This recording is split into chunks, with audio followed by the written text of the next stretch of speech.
So we're not about, again, it's kind of links with the reality one a little bit, but it's deeper.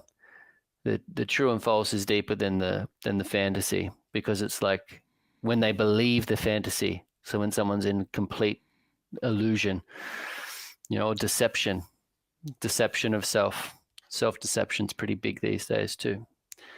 So yeah. Damn. A lot of food for thought there. Damn. Yeah, man. Love it. Okay, Mark, I have to ask you one more thing. Yeah. You cannot answer okay? You cannot be that. Who is your who is your favorite tattoo artist? Who is my favorite tattoo artist? Yeah. Okay. Well, I'll frame it up before I get there. So, there's tattooists. The way I view it, there's tattooists, there's tattoo artists, and then there's this space that I've moved into, and that I feel like a lot of cultural practitioners fall into as well, of a tattoo guide.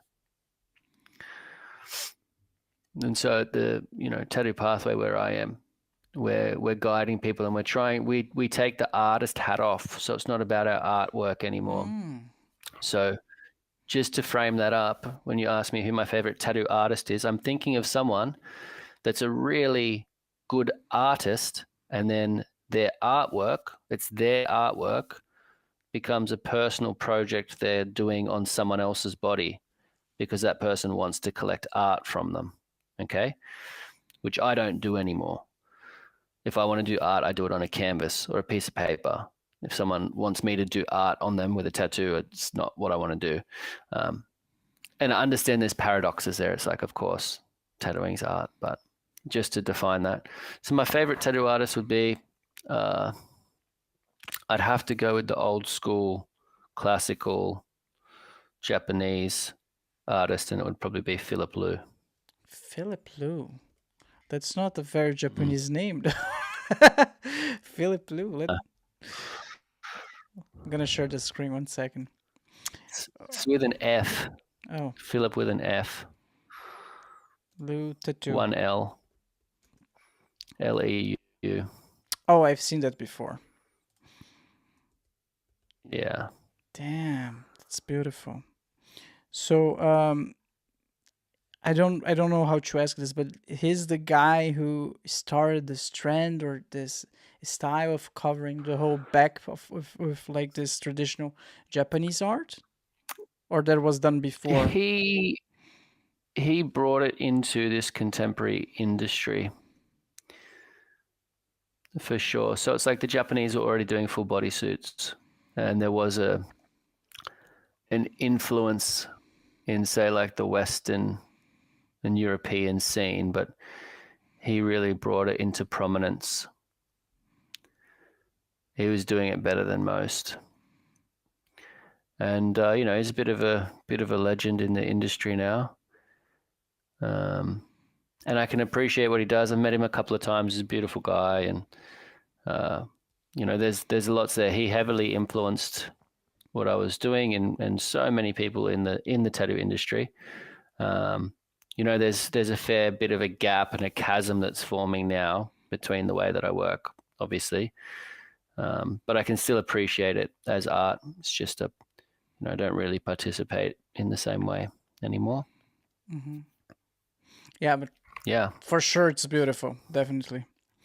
That's so interesting that you mentioned. definitely beautiful. That's so interesting that you mentioned that you don't see tattoos like just a piece of art, and if you need to paint a nice piece of art, you just do it on canvas.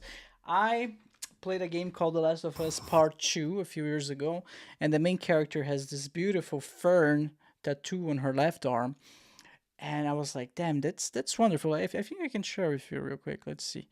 Clo. Before you go away from that page, Yeah, of course. just look at all the rubbish. Look at all the rubbish on that page. Yes, there's a lot of shitty stuff. Like that's what tattooing is, mate. It doesn't even know what it is anymore. Yeah. That's our culture. Confused, Daffy Ducks. This is that imprinting of like all of these different things where people don't really know who they are or what they are. That's their story. They're trying to work things out, and it's not very clear, is it? But one could still argue, let's say that they read a lot of Daffy Duck when they were a kid, and their parents were like super into Daffy Duck. Like that means their whole childhood for them.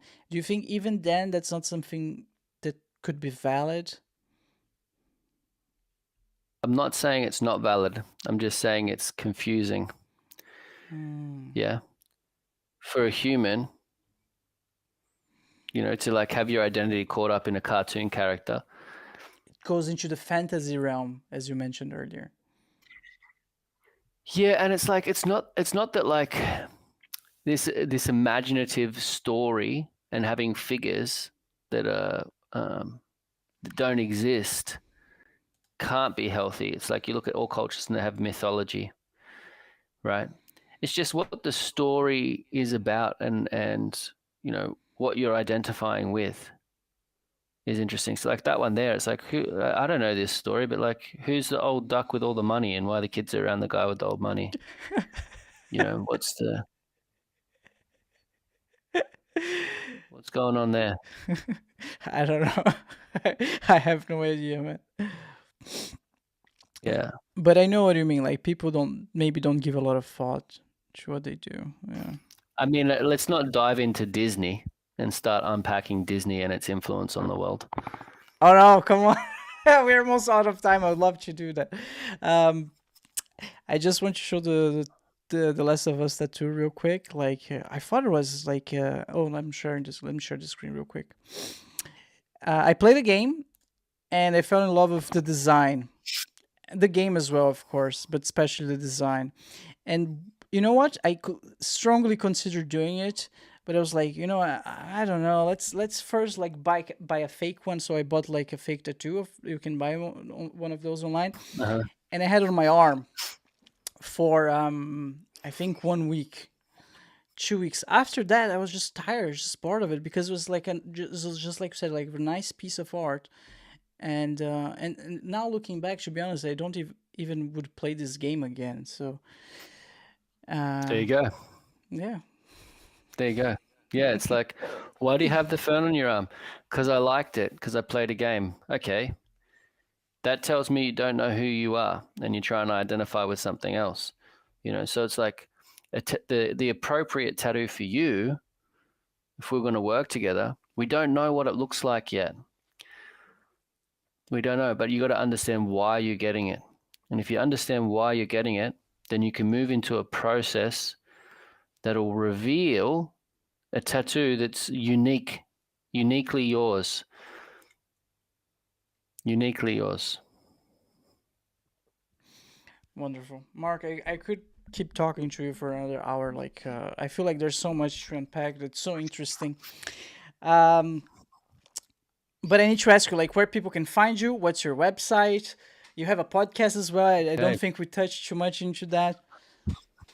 That's all right. Yeah, I got a podcast. We do one a month just to keep it going, and the podcast is basically just so that there's a free tier of information for people that are interested in what we talk about, which is, more than just tattooing. It's all of the other aspects that we've been sort of skirting around today. That's Tattoos with Intention podcast. It's a good one. You can have a listen. The other place people can find me is Instagram. It's the Mark of Nara. That's my Instagram. I don't use